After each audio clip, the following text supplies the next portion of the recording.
સુરતના અડાજણ વિસ્તારમાં પાલ આરટીઓ પાસે આવેલ ઝુંપડપટ્ટીમાં રહેતા એક યુવકે ત્યાંથી પસાર થતી એક કિશોરીને હાથ પકડીને છેડતી કરી હતી અને જો આ વાતની જાણ કોઈને કરશે તો તેને જાનથી મારી નાખવાની ધમકી પણ આપી હતી, જેથી આખરે કિશોરીએ ઘરે આવીને સઘળી હકીકત તેના પરિવારજનોને જણાવતા પરિવારજનોએ અડાજણ પોલીસ મથકમાં ફરિયાદ નોંધાવતા પોલીસે છેડતીનો ગુનો દાખલ કરી કાયદેસરની કાર્યવાહી હાથ ધરી હતી।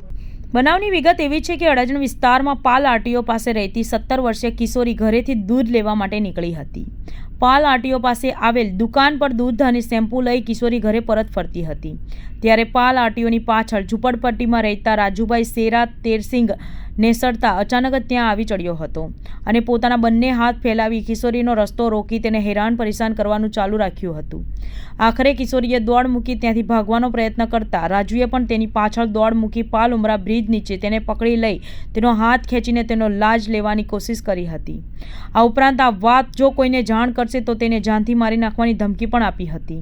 જેથી આખરે કિશોરીએ ઘરે આવીને સઘળી હકીકત પરિવારજનોને જણાવતા તેઓએ અડાજણ પોલીસ મથકમાં ફરિયાદ નોંધાવી હતી। દીકરીના પરિવારજનોની ફરિયાદને આધારે રાજુ સામે છેડતીનો ગુનો નોંધી કાયદેસરની કાર્યવાહી હાથ ધરાઈ હતી।